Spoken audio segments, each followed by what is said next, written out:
2017 and helping business in Indonesia, Malaysia, and Singapore in adopting Agile Way of Working. In our mission to leverage greater impact and help business grow bigger and better, we also ready to help people and businesses with scaling up framework. So Iqbal can go next. Slide 6. Yeah, the next. Thank you. Belum ya? Belum ke next ya? Yes. Sudah. Go to the next one. Sudah next ini? Yes, go Layarnya? to the next slide. Layarnya belum ke next ya? Aku akan sorry. reshare ya. Yeah, okay. I'm sorry guys for the hiccup. So yeah, basically this event is coming from scaling up in internationally proven framework that help over 70,000 companies worldwide to transfer industry dominating businesses. The American growth guru Verne Harnish developed the scaling up method and described this in his book Scaling Up. So the title of the book is How a Few Companies Make It and Why the Rest Don't. In this Scaling Up event series, we present Scaling Up professional coach with their insight and knowledge and experience to discuss about this framework. So today, our speaker, Manoj Shugani, will share his insight on the topic, Know Your A Players to Scale Up. So, hi Manoj, can you hear me? Are you ready? Yes, I can, and maybe sorry, I was on like everything yes, here. Yes. Yeah. Okay. So please, Manoj, you can start the session on this. Thank you, Manoj. Okay. All right. Thanks. So, can I have the slide? I mean, like, can I take the screen? Sure, Manoj. Okay. Cool. Thanks. All right. So, very good evening to you all, and I first want to thank you all for showing up at this time, making the time. I mean, to spend 90 minutes with me, to be listening to me, and thank you for that. I also want to thank the team at like Ekipa, like Mavi, and like Hugo to make this happen. So I'm really grateful for this opportunity. So I'm just going to do a quick introduction here. 1 minute. So basically today we're going to be looking at how do you scale up your business with your A players. We will be looking at two tools. One is the function accountability like chart and the talent assessment tool. And the result we want you to have is that you will have an objective way to recruit, develop, and retain your A players. So before I dive into this, I just wanted to check with you maybe if we can actually share the link where they can download these two tools. And if anybody's having a problem in downloading the tools, let me know, please.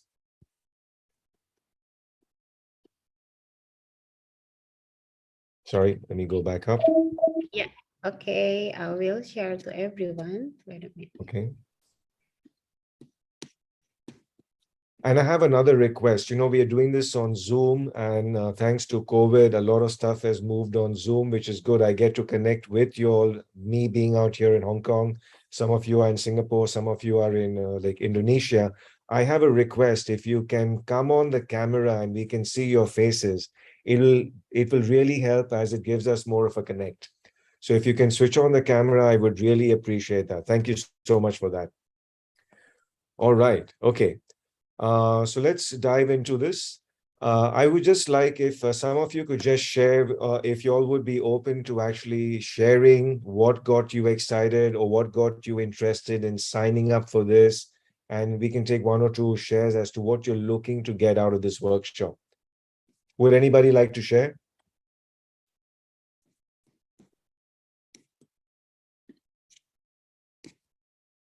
I know Fahmi's already gone once, so I can't ask him to go again, but if anybody else would like to share.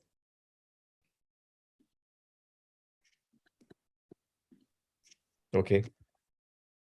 All right. So I guess nobody wants to share, then I'm just going to take it as permission to go ahead, and that's fine. I'll just give you a brief introduction about myself. My name is Manoj Shugani. I'm a scaling up coach based in Hong Kong. I've been an entrepreneur since '94. I am married. I've got 2 kids. I've been married for over 20 years. And I've tried different programs. I mean, as a client, I was a client of Action Coach, then I was like an EMIP coach, then a Value Builder coach. And finally, I decided that Scaling Up is the program for me and the program I want to use to work with my clients.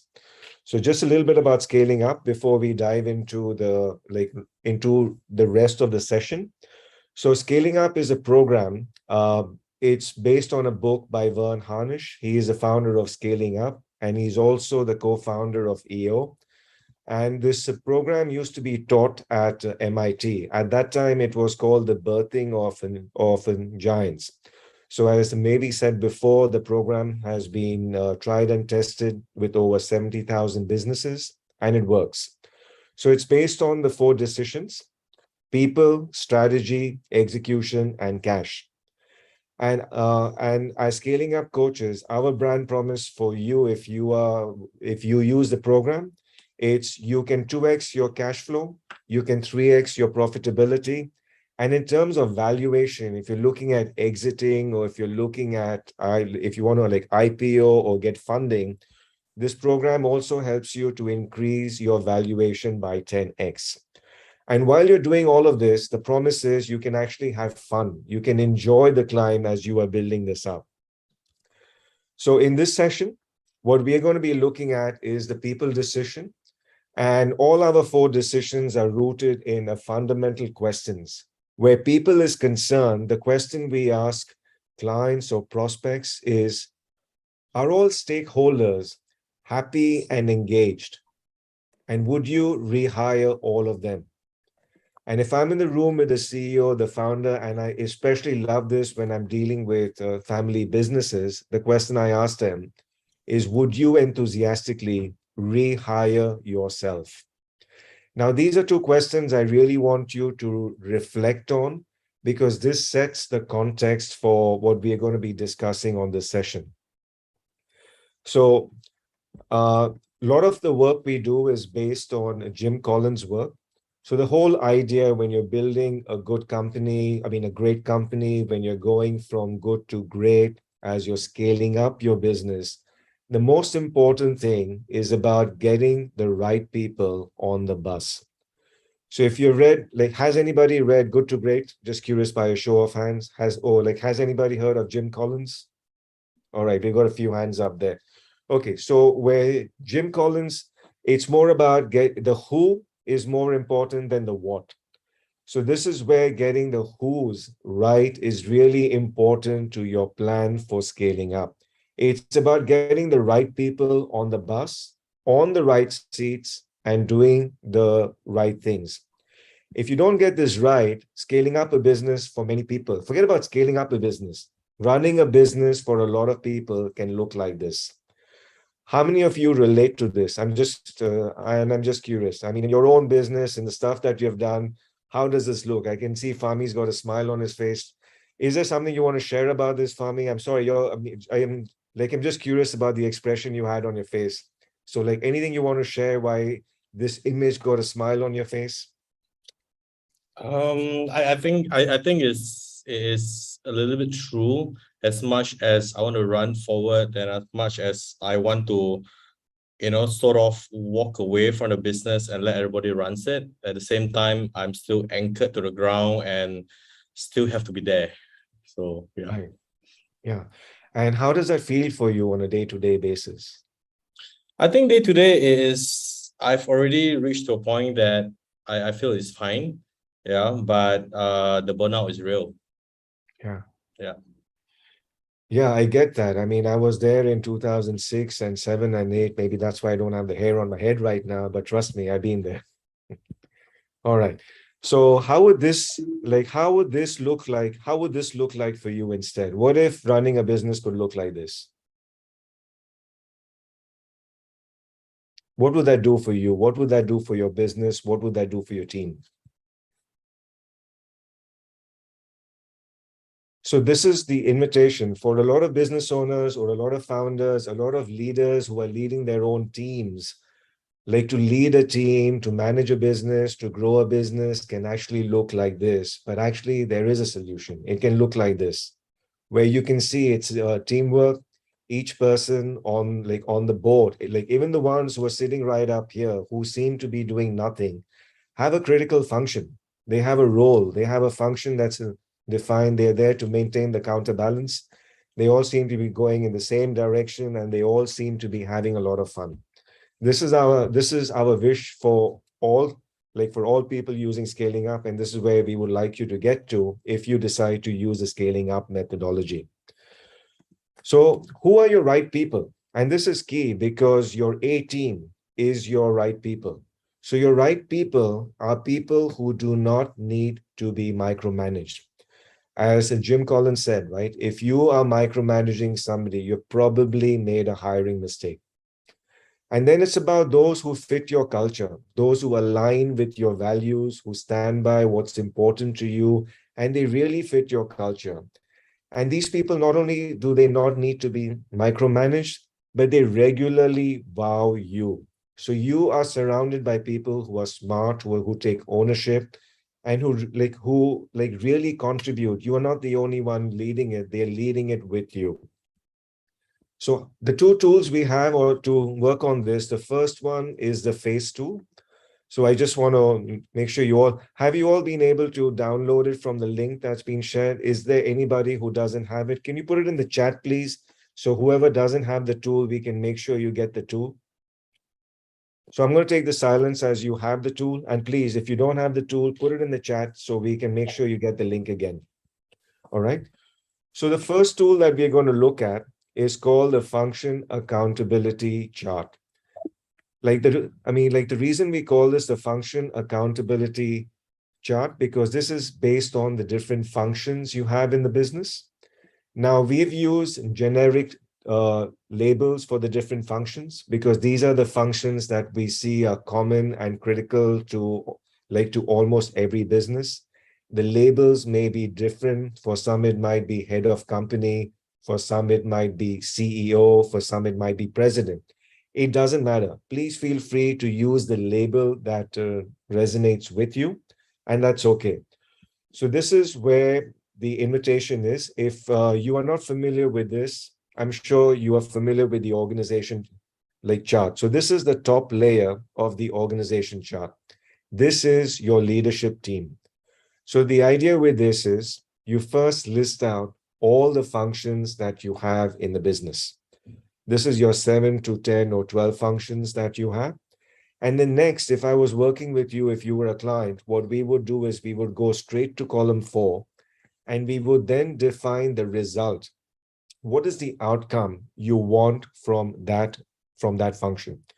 So that is where we put results, we put outcomes. In the column, which is column 3, the one preceding the last column, out there we work with leading indicators.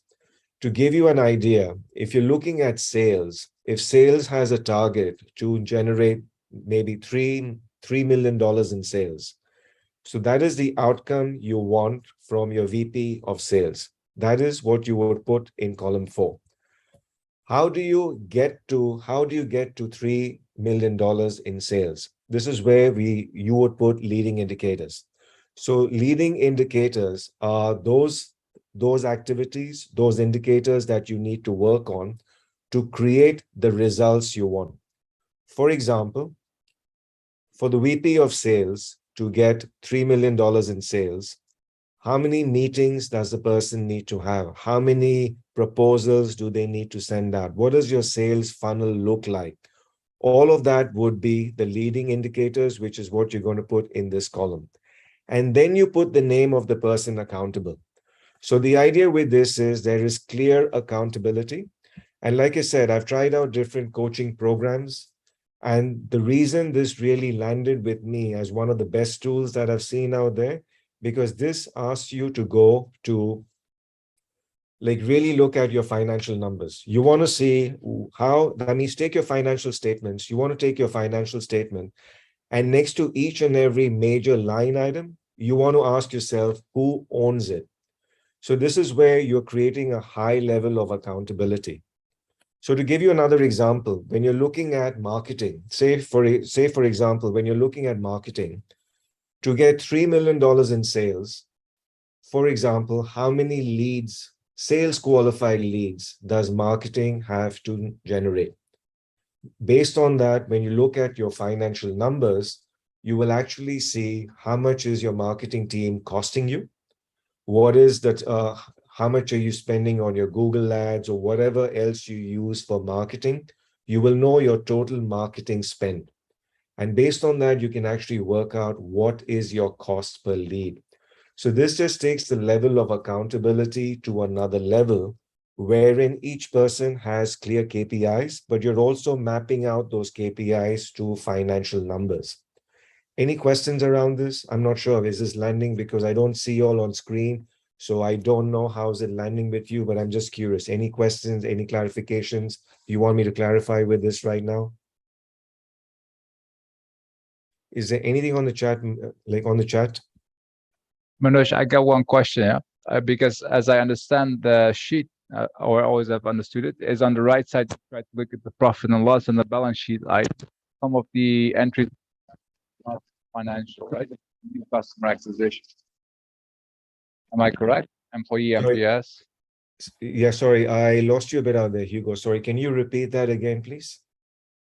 On column number 4, you have profit and loss and balance sheet items, correct? Yes. But some of the things that I see in the column are not financials. So you get MPS, you get customer satisfaction. Yeah, actually, thanks for pointing that out. So I'll just clarify that. So in column 4, we put the lagging indicators. In column 3, we put the leading indicators. So when you put results and outcome, you can have numbers that are from your profit and loss and the balance sheet. For certain positions, you can have the non-P&L or the non-balance sheet items. What is more important is what is the outcome you want from that function? How do we KPI that? For example, if you got customer advocacy or your customer relationship, it could be about NPS score. And that's okay. You can you can also put those there. So thanks for asking that. And I also want to distinguish between leading indicators and lagging indicators.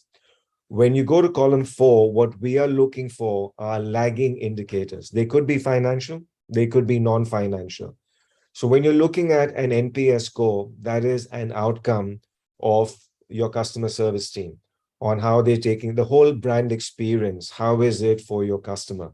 So the whole brand experience on how you measure it, those would be the leading indicators. And then that would add up to the lagging indicators. So yes, Hugo, thanks for actually pointing that out. Your lagging can be both financial and non-financial. Are we clear on that, Hugo? Just want to see if you're okay with that. Oh, clear, yeah. Because I always broke my brain around how do you link every function to something in your balance sheet or a profit and loss. So I'm happy to hear that you're flexible on that. Yeah, sure. Thanks. Yeah. Okay. So the idea with this is so this is an example, and I highly recommend to use this as a reference, but do not copy this because every business is going to be different. The how you do it here is what makes you different. And that's why I have the KPIs which are important to you. So first start with column number 4, then do column number 3, and then write down the name of the person accountable. So this is how we normally do it. And then after we do this, the idea is we're going to ask ourselves the 4 questions at the bottom. So what we're going to do, we're going to take 5 minutes for each of you to actually have a go at this exercise. I mean, to have a go at doing your phase 2. So what we're going to do right now is, does everybody have the phase 2? Once again, whoever doesn't have it, please put it on the chat so we can make sure that you have the tool. The idea here is for you to just work on column 1 and column 2 for this session. Write down the different functions you have. If these same functions work for you, that's fine. Write down the names of the people you have in your organization at the moment. You don't need to write down the full name. You can just put initials. And if you can do that, once you've done that, then I would invite you to answer the 4 questions at the bottom. So is it okay if we take 5 minutes to just do this? And then we can see what comes up. If you have any question, I'm happy to clarify this with you.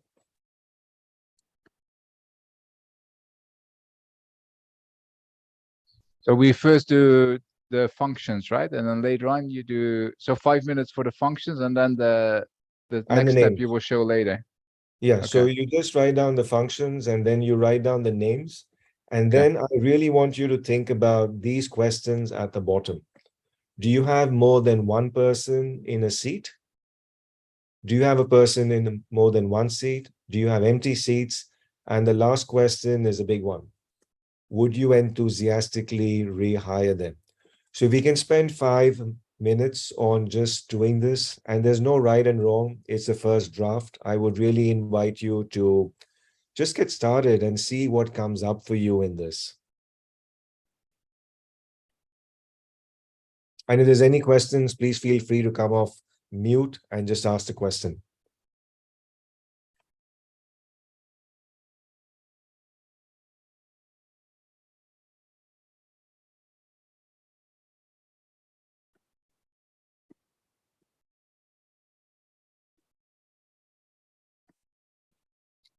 And for those of you who have finished, I'm just curious if anybody would like to share what's coming up for them, any insights, anything, like any doubts.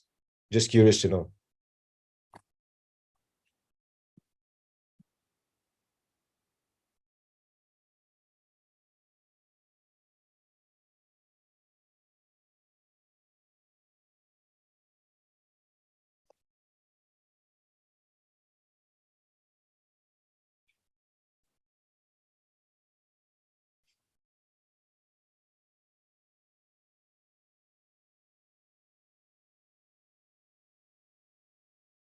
How are we doing on this so far?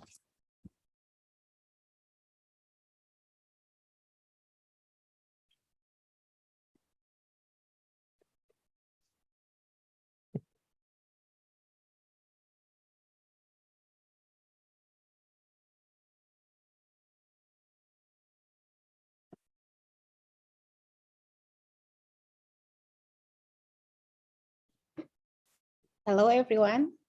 Have you feel that? Or you confused to pointing your team? Maybe anyone want to share? Okay, Manoj, for what feels from this? So maybe anyone from the same company come in? I think, yeah, probably they are coming from different companies, Manoj. Yeah, all right, no problem at all.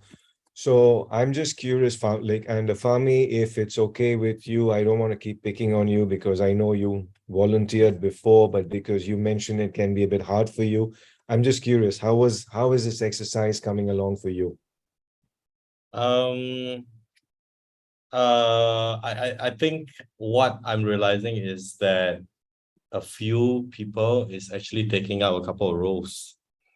So that's my observation. Yeah. Okay. And you don't have to answer what you're not comfortable. I'm just going to do what a coach does. I'm going to ask you the questions. How about question number 4? I think with regards, are you talking about the results portion, or are you talking about will I enthusiastically rehire? Yeah, would you I mean, when you look at the sheet right now, I mean, Yeah. this is, you don't have to give me the answer or give me the names. That's, I get it's a sensitive thing. But when you put on your hand on your heart and be brutally honest with yourself, what is the answer you are getting to question number 4? I think there should be other better candidates out there for certain roles. Yeah. Yeah. Got it. And I'm just curious, when you look at, if you look at the answers to question number 1, 2, 3, and 4, like maybe there's more than one person in a seat, or there's a person in more than one seat, or there are empty seats. And if you're not sure about whether you would rehire them, when you look at the positions that are impacted by these questions, and you look at the challenges you have in the business, do you see a connection? Yeah, actually true. There is some connection there. Yeah. Yeah, All right. I think maybe just to elaborate a little bit more, I do see that sales actually is very, very important part. But sales is also been managed by an individual that has like two other roles. Partly because this person is very good. So ended up he have to like, take on multiple roles just, and then probably like end up with like lacking on some other areas from time to time. Yeah. Yeah. Yeah, so thanks for actually thanks for noticing that. So basically what I'm hearing is even though this person is good, but because there are other roles, maybe the performance in like on the whole is being impacted. All right. Okay. So as the leadership, what do you, I mean, if you were to give some advice to this company, what advice would you give them? Just being an outsider, looking at what you see on the face tool, what advice would you give them? Well, I think multiple levels. I keep thinking about myself and giving myself enough excuses to like you know what, maybe we are not in the right position to hire more. Maybe the money can be spent somewhere else, kind of thing. But if I were to be a third party looking at it, I would just say like pick the best person for each role, and it's better that way versus having to squeeze somebody with multiple roles and they are not good at any one of them. Yeah. Yeah, and I'm just curious. I mean, I think there's an like underlying context here, and maybe that's what I see. But if it doesn't land with you, I'm okay with that too. Are you playing not to lose or are you playing to win? Wow. Honestly, I want to say I'm playing to win, but I think there is a large part of me often feels like I do not want to lose. Yeah, Yeah. yeah, yeah. And do you like watching a sports game where the team is playing not to lose, or you like them playing to win? Yeah. Playing to win is much more exciting. Yeah. All right. Okay. So just in the interest of where we are with this conversation, Fahmi, is it okay if I come back to you regarding this when we speak about the next two? Because Yeah, it'll sure, help sure, me like wrap sure. up this conversation. So I have your permission to come back to you? Sure. I'll share where I can. All right, cool. Thanks. All right, nice. Okay.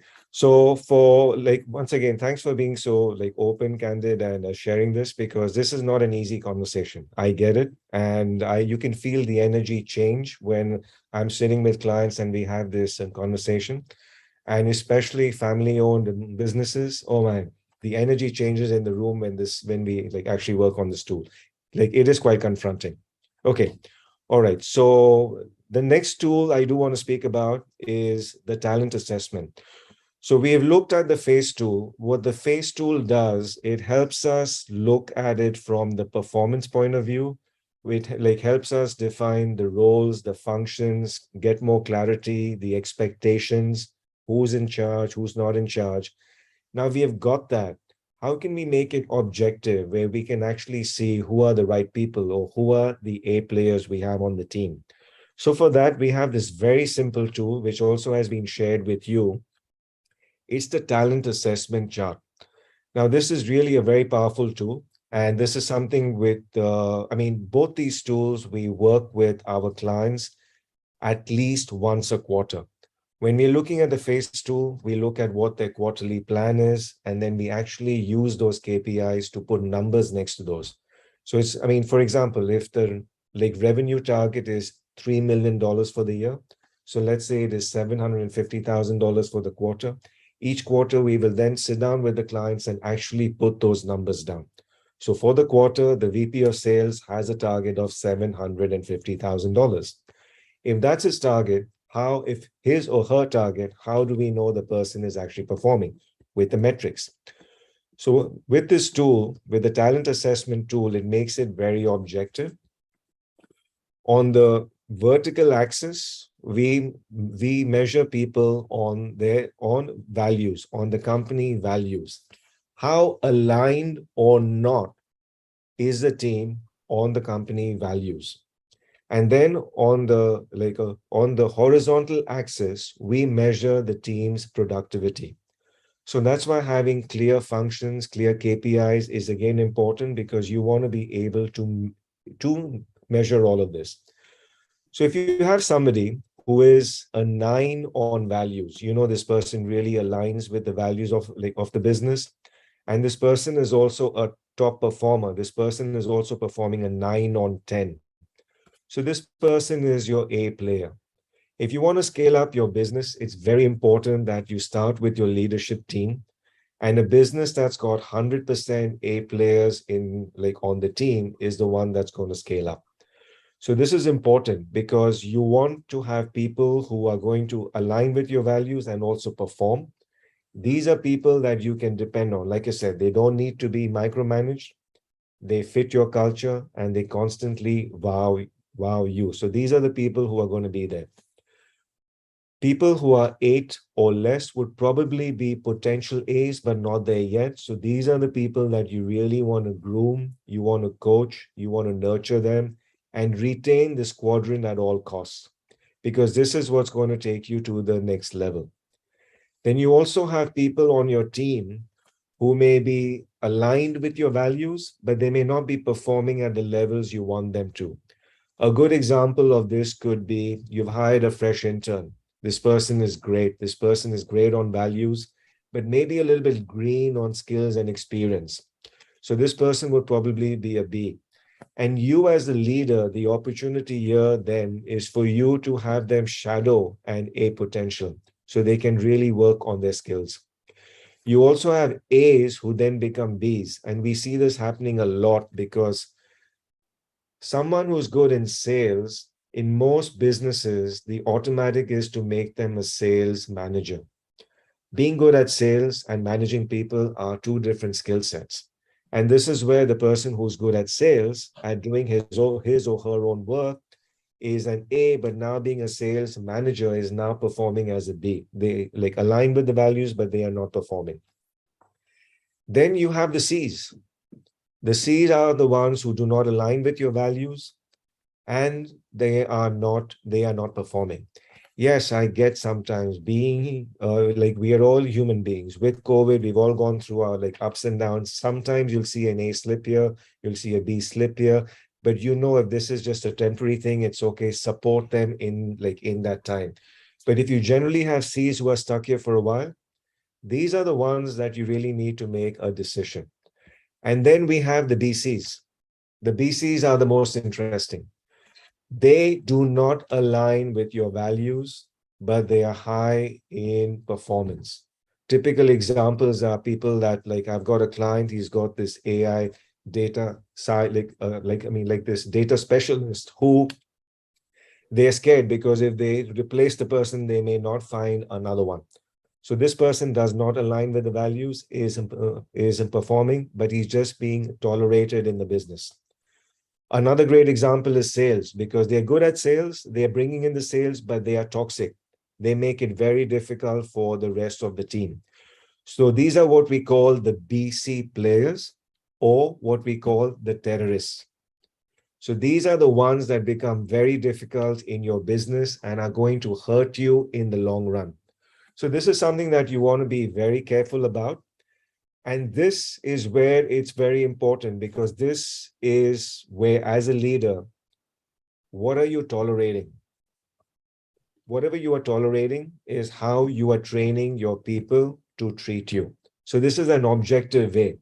So I'll give you an example in a completed worksheet here. As you can see, you've got people here, you can see this person, TT, is an A potential, just about at the border. Then you've got these who are all in the A, potential. You've got this person who is like the terrorist. Then you've got this person who's a C, and these are again the Bs. So you need to make a decision as a leader. What are you going to do about them? So we're going to do a simple exercise right now. And this, again, you don't need to share it if you don't want to. I'll just be curious if somebody besides Fahmi can also step in and just share what's coming up for you. So you'll have all got the tool. the exercise right now is based on what you know. If you are not the CEO, no problem. Just have a look at this tool and just plot your leadership team or plot your team. Where do they sit right now? And be very honest with yourself and put yourself out there as well. Can we spend a few minutes on doing this?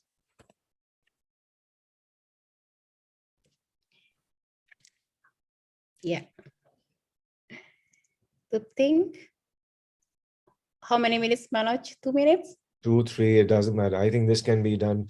Don't overthink it. And you don't have to share this with anyone. And you don't have to put names. You can just put initials. This is just a way for you to see. And even if you are a manager and you consider yourself to be an A player, just something to consider. If you have Bs on your team, then maybe you cannot be an A player till you don't have As on your team. It's just a place for you to look.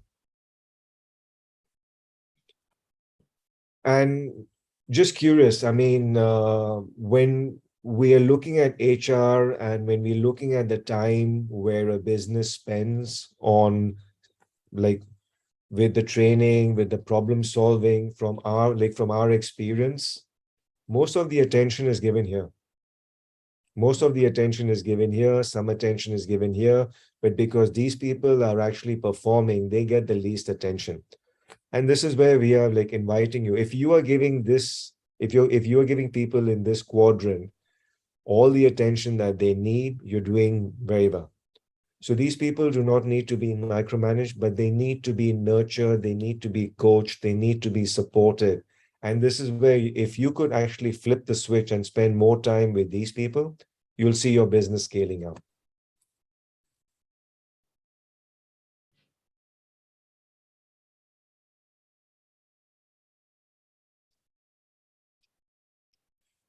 And like, can I ask you a question, Hugo? I'm sorry to put you on a spot, but is it okay if I ask you a question? Yeah. Yeah, of So I'm course. just curious, like Hugo, I know you have used the scaling up methodology in your business, and I'm just curious, how were things before and how are they now after you use the FACE tool and the talent assessment tool? I'm just curious. So I've used this tool a couple of times, and I think it's always very confronting because you need to put people into this. So last year we actually did it with my leadership team in Ekipa, and we put everybody into, like, the 3 leaders put all the people individually in this diagram, so separately, right? So I did it, Eddie did it, Ranko did it, and then we put everything together to see what happened. I don't think we made any major decisions at that time, but you know, I've been using this in my mind whenever I hire somebody, whenever I assess somebody, and I always try to get people mostly on top, right? A and B. And I really think that having people that match your core values is what it all comes down to. Because I'd rather have people that match in core values, so you have, let's say, also a team that you like to work with, rather than people that are always performing, being productive. So I'm skewed a little bit to the left side, to have some B players, but also A players that become your rock stars. And I think this diagram also made me aware over the years that whenever you have some rotten apple, somebody who is either a C or a BC, you need to be quick to get them out, because they give the wrong example, especially the ones that don't match on core values, show the wrong behavior. They'll take the other people on a trip that you don't want them to be on. So I think it shaped my thinking, and as an instrument for decision making on people, it helps a lot. It's still a tough thing, right? Because you put people's names in C or BC, it actually means you have to get them out of your company, but it's tough, especially in a small team. Yeah. All right. Thanks for sharing that. And when you say it like gets tough, I mean, it is tough. It's not easy. But how have you been dealing with that? I'm just curious. My wife always gives me a mirror, and she says, if you mention a name 6 times in a short period, I'm gonna remind you again that you have to get the person out of your company. Oh, nice. I think that always helps. So you need a few of those tricks, right? That, like, people that may confront you with your behavior as a leader, because you like wherever you put people in these quadrants, you have to take a decision, and you need a couple of people around you that keep you sharp on that to make those decisions and really deal with it. Yeah. All right. Thanks for sharing that. Yeah. Thank you. Yeah. And sorry, maybe can I put you on the spot as well? Yeah, sure. Yeah, I'm just curious. We had a dry run on this yesterday. I'm just curious what came up for you in the exercise when we were doing this yesterday. Yeah, so actually sometimes also it's reflect me on the seat, and sometimes, okay, where am I in this diagram? And yeah, it's helped me a lot also to giving the retrospective on myself. What should, do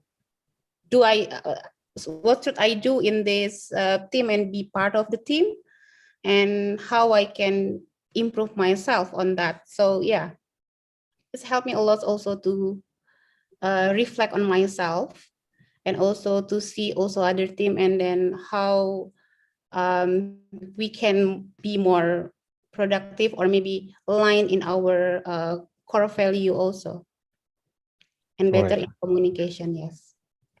All right. Can Thanks for maybe. Sorry. Can I add something to this? Sure, please. Because Mavi and me are having this discussion, right? So yesterday we had a performance, like whatever we call it, we had a discussion about her role, etc. Right? So this is actually a real case happening this week, and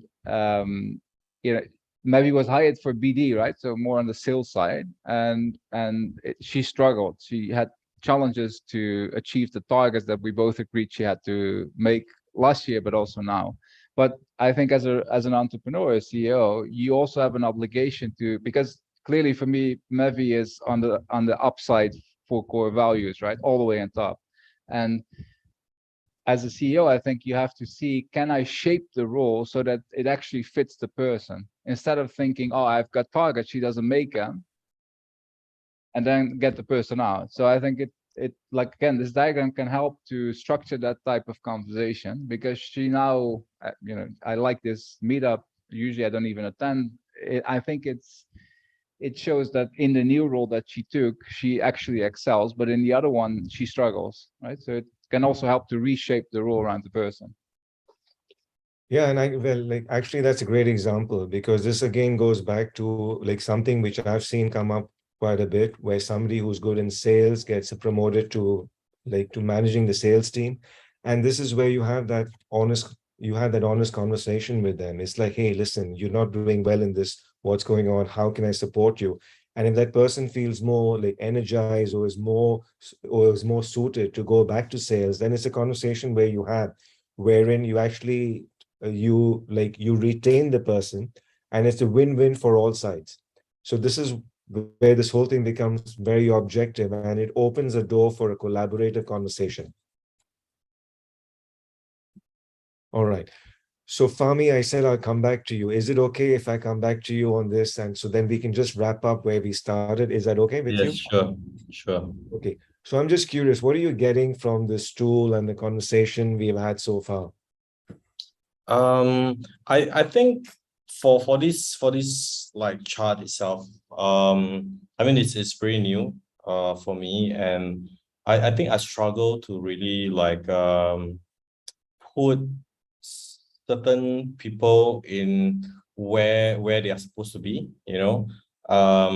because of the correlation to core values. Yes, if I could just give example, I have this manager that who has recently just joined us. She has good core values. Her productivity is also high, but more towards individual productivity, not so much as a manager level kind of productivity. So then I struggle to so is it considered she is on the A side, or is it considered her productivity as a manager is low? So that's the part where I struggle to really put her in the correct box or somewhere like that. Yeah. All right. So Yeah, so I just got information that the chat is not allowed. So fine, we'll come back to that. Okay, so basically what I mean, this again is an important thing because I have a client where they've hired somebody who is a superstar consultant. And one of the KPIs for this person was to build a team. So while this person is actually performing in her role and she's doing very well as a consultant, what has happened is it's been 18 months that she's in the role, but she hasn't built a team. And the thing is, she's always in a situation where she has so many things to do that she has no time to actually build the team. And what was actually missing in that was they did not KPI her on the phase two, where they did not put building the team as an outcome for that, like for that role. Now that they've actually done that, so they can actually measure her performance based on that. So it's kind of changed things for them, and she's in the process of building the team. Is that similar to your situation? And if this helps, I'm just curious Yeah, to know. I think now you mention it. I guess probably it is more towards too many KPIs instead of not enough KPI or not the right KPI for that particular person. You know, maybe that's the part, where I have high expectation, for her joining in. I think, it's not even like 2-3 months yet. So there's always like, oh, you know what, you need to achieve this. And then I'm still not seeing it yet. Yeah. Yeah. So then again, this is where the conversation is about leading and lagging indicators. For example, I mean, I'm just making this up right now. I don't know about the teammate you are speaking about, but for example, when you're looking at $3 million in sales, it could be the sales cycle maybe 18 months, it could be 6 months, it could be in 3 months. Now, that may happen, that may not happen. That's why having the leading indicators is again very important. How many calls you made this week, how many proposals were sent out, how many meetings were sent out, how many names were like added on the CRM. Because if we keep doing this, what we can really work on are the leading indicators. The lagging is an outcome of the leading. What we can actually work on is the leading indicators. So maybe if you're not seeing results, is there an opportunity to actually separate the leading from the lagging? Yeah, I think I do need to work on that part to make sure that there is clarity in, among ourselves, there is already clarity. And then to the staff themselves, like they are clear on what is their role and what is the ideal outcome. Yeah, and it's fair for everyone to actually have those KPI and outcomes as well. Yeah, and Fahmi, for you or for like anybody else on this call, if you actually want to fill up this sheet and you want to schedule a call with me to actually go through this one by one, please feel free to do that. I can share my Calendly link with maybe later, and please feel free to do that. Then no problem. Okay, appreciate it. Thank you. Okay, cool. Okay, what about any other questions? Anything else that's coming up for you in this? Okay, so what we have gone through in this session is we've actually looked at two of the most important tools that we have in the people section. And when we work with clients, as I mentioned, we are looking at this at least once every quarter. We are looking at your goals for the year. We are looking at your financial projections. We are then looking at the phase tool and we are actualizing the KPIs based on those numbers. And we set those as a 90-day target. And where this is concerned, once again, it's very important for you to then come up with a plan based on where your team is. You want to give them a score. You can decide the next step. You want to hire, fire, coach, whatever you want to do. That's up to you. But it's not about tolerating. It's about being a leader and making the decisions. You either commit to stay with the person and then make sure you support the person to move from B to A, or you make a decision as to what you want to do with your C's and your BCs.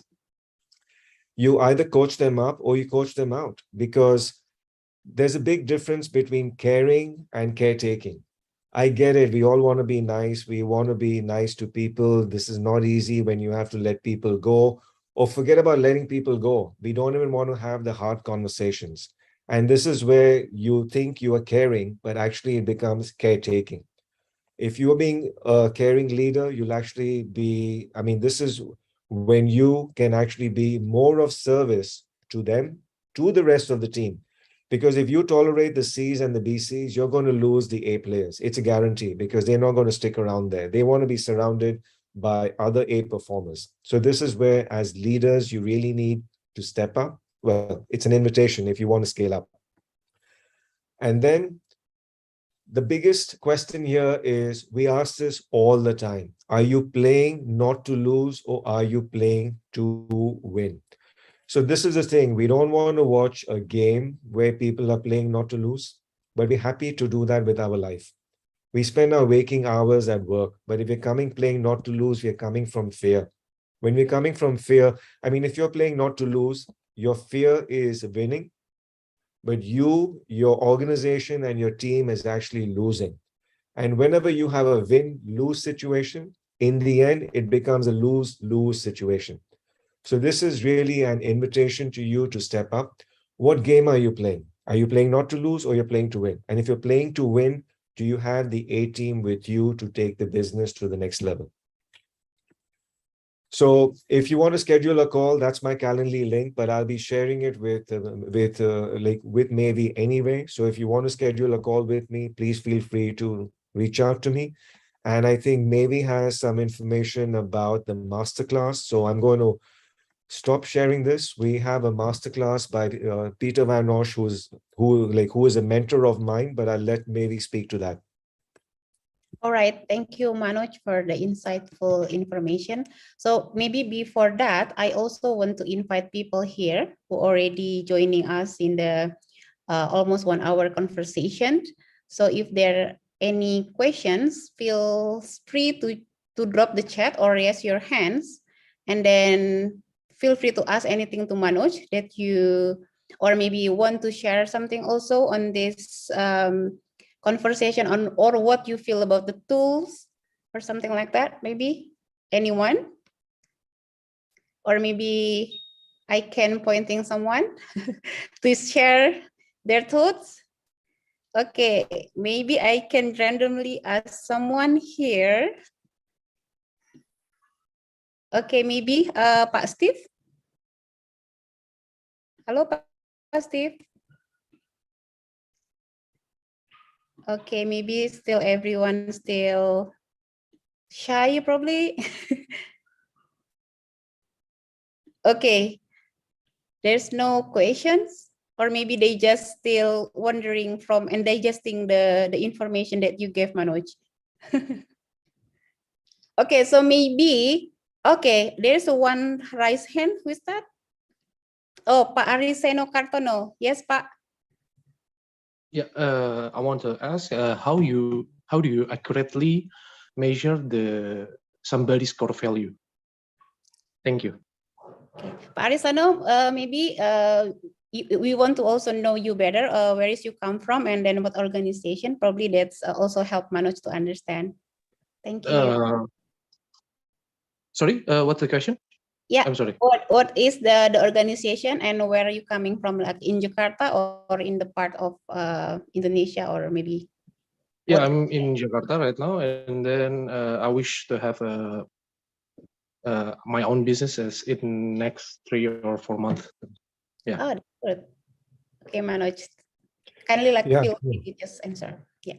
Yeah. So just to be clear, am I pronouncing your name correctly? Is it Ariseno? Yes, correct. Okay. So the thing is, Ariseno, what we invite clients to do is we do an exercise with them to get clear on the values, and the values we insist have to be behavioral. So then we're always looking for stories on, are people actually living the values? Then also, this is where in your weekly meetings, do you have stories to share where people acted out the values? When you are praising people, you're coming from values. When you're having the hard conversation, you're coming from values. So the idea is to keep the values alive in the business, look for examples. And yes, if it's not, I mean, you are right, where something like this is concerned, it becomes a challenge to measure it objectively. But the more explicit you are in how these values can be acted out as a behavior, and keeping it alive in the conversations will help you make it more objective. I hope that helps. You have any clarifications or any more questions? I think that means that we have to give them a time that ourselves, and we have to make a connection with them for several times, and then we can see that the core values objectively. That's what I. Yeah, and it has to be objective. And it's like what Jim Collins says, right? These are what they call the soft skills. But yes, the soft skills are hard. And this is why if you're starting a business 3 years from now, I mean, there's this book, I don't remember the name right now, but I can share the name with maybe later. It's the 3 things a CEO must do. It's about culture, people, and numbers. So you can see, culture is the number one thing, and this is all about keeping the values alive in the business. Okay. I would love to see that your book of recommendation. Yeah. All right. Cool. Thanks a lot. Yeah. All right. Thank you. Thank you for asking. Sorry. Can I share something as well, Manoj, related to the question? Okay. Yeah. So in Ekipa, what we've been doing in the last few years is we have our core values mapped out, right? So we've got 4 clear core values, and we have conversations about this regularly. We also try to give feedback dynamically to people on those core values, reflecting on the behavior. But we also do a 360 peer review on core values. So you could, for example, ask 10 people around you to give you feedback on how well you behave according to those core values. And that gives a sort of rational or objective approach to quantifying the behavior of people. And that could also help to get it more measurable and decide. It makes it easier to decide, is somebody an A or a B player. All right, thanks. And I'm just curious, Hugo, do you also use a similar questioning technique during hiring? Yeah, sure. Yeah, so we do it from beginning to end, right? So we look at when we hire, that's the core thing we look at. We try to find out, is the person's behavior matching with what we expect in that behavior, looking at our Ekipa DNA, the 4 values, and then through onboarding we try to stimulate this, and it keeps going. Yeah. All right, cool. Thanks. Thank you, Pak Ariseno, for the good question. And then there is one question from Asari Iksan. Any specific improvement plan to develop our BC team member, productive but not high in core values, and vice versa? And how much effort do we need to spend on developing those potential individuals to become an A player? Maybe Manoj? Well, yeah, this is the question we get a lot. So the thing is, it's much easier. Okay, it's not impossible. It takes, but it's much easier to work on a person's performance than to work on a person's values, because values are generally innate. Can a person change? Yes, we've seen that happen too, but it takes time, and it takes a lot of effort from the leadership team. And also, from our experience, while that change is happening, there's a lot of damage that this person can also do. So this is up to you to make a judgment call out there. As coaches, we're just going to point out what we see, and then we leave it to you. I see. Is that answering, Mas Iksan? Yeah, thanks, Manoj, for the answers. All right, cool. Sorry, you mind if I ask you more questions about this? What exactly is going on with this person that had you ask the question? No, so it's not exactly a person that we're talking, but we're talking about if we notice some individuals that on the position at B or C, not exactly an A, and how do we need to develop the improvement plan? So that's a generic question. So. All right. Okay. Cool. Thank you. Oh yeah. Thank you, Mas Iksan. Okay. So any question, or maybe anyone to also share about what is the experience in your organization or maybe because like we still have time to have. So I think this is also a great session to meet Manoj. Yeah, Manoj. Hello, can I have one question? Yes, Pak So Satya, you can have sure. two. Okay, good evening, everyone. Will you all stay safe and well? Okay, I'm Satya from Jakarta. I'm an independent or freelance oil and gas consultant. So I would like just to recall in my previous company. So actually, I have 6 people in my team, and I have a boss. So this is something that maybe the call it the table is different. The name you say a talent assessment card, but in some of the Cantoni we call it the some like risk assessment or potential assessment, something like that. So I had already identified on my 16, but when I confront with my boss, there is something like different point of view in me because I really go to detail into my team time to time, but my boss is only look from the high level. So something like block me to scale up my team where is in a potential, but my boss is have a different view. So how do you guys see this situation and how you deal with that? Because really for me, I don't want to lose these people. This is very good, but I can accept ego for the better promotion, for the better career, something like that. But in this case, what I see is he is trying to block toward my proposal. So how do you, Manos and maybe Hugo can give me some assistance on this matter? Thank you. Thanks so much. Okay, so just to get clear, what I heard from that, Setio, is that you had a difference of opinion with your boss. Yeah. You had an opinion of where your team was, and he saw it differently. Yeah, exactly, something like that. Yeah, so this again is a little bit tricky because my invitation to you is this will work very well if we make it more objective. And I get values to make those like objective takes some more work. But when a performance is concerned, that should be black and white, where it's all about being clear on the KPIs. And if the performance is clear, so it's not about what I think or what you think, it's about making it more objective. So was the data objective or not? I think the data is objective, everything is clear, KPI achieved or the target is achieved, but somehow I don't know what is the major on his concerns on this matter. But what I see is I'm trying to promote to what we are seeing. Right. So, I mean, I'll just go back to this. I mean, if we go back to this out here, so for example, if the data is, I mean, if you have the score, if the person is actually, I mean, if the person has a target of $3 million and has reached 2.7, you know, the person has achieved 90% of the target. So the person should be a 9. And if there are enough stories where, based on what Hugo shared, based on peer feedback and getting a 360, if the person is scoring high on values, this should come out automatically.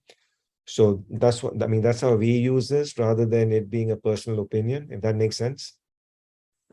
Yeah, if I look to this is more or less on what you have achieved on the business in terms of the business development or sales value, because you really core on the value. So what we are seeing in the manufacturing is quite different.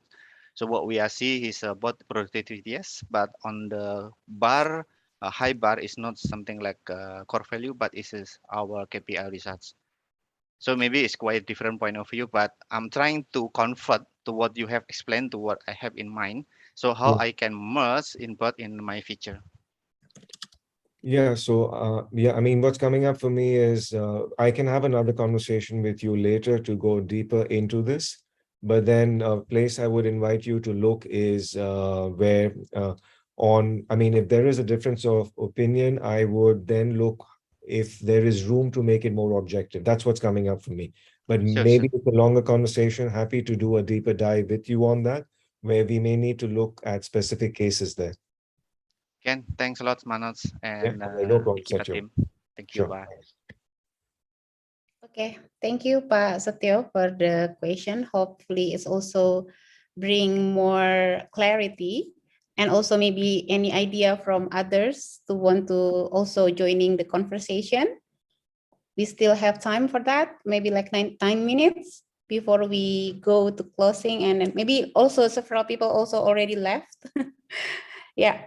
Okay, maybe if there is no other question, so I will share the screen.